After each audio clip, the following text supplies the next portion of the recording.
کہ آخر جھاڑ پھونک کیا چیز ہے، یہاں پہ جو جھاڑ پھونک کا ذکر آیا یہ کیا ہے؟ دوستو سنت اذکار کے علاوہ نبی صلی اللہ علیہ وسلم سے ثابت دموں کے علاوہ کچھ دم ایسے بھی تھے جو دور جہالت میں لوگ منتروں کے ذریعے کیا کرتے تھے، جن کے بارے میں رسول اللہ صلی اللہ علیہ وسلم نے خود فرمایا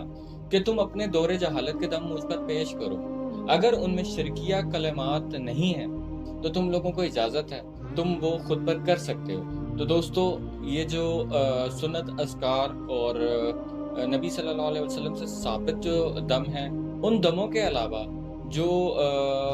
کرسچنز لوگ بھی اور دوسرے لوگ بھی کرتے ہیں جن کو منتر کہا جاتا ہے، اللہ تعالیٰ ان سے بھی شفا عطا کرتے ہیں۔ تو دوستو اس حدیث میں ہم اب آگے بڑھتے ہیں۔ تو سعید نے کہا جس نے جو سنا اور اس کو اختیار کیا اچھا کیا، لیکن ہمیں عبداللہ بن عباس نے نبی کریم صلی اللہ علیہ وسلم سے ایک حدیث سنائی کہ آپ صلی اللہ علیہ وسلم نے فرمایا، میرے سامنے امتیں پیش کی گئیں، میں نے ایک نبی کو دیکھا، ان کے ساتھ ایک چھوٹا سا گروہ تھا، کسی نبی کو دیکھا کہ اس کے ساتھ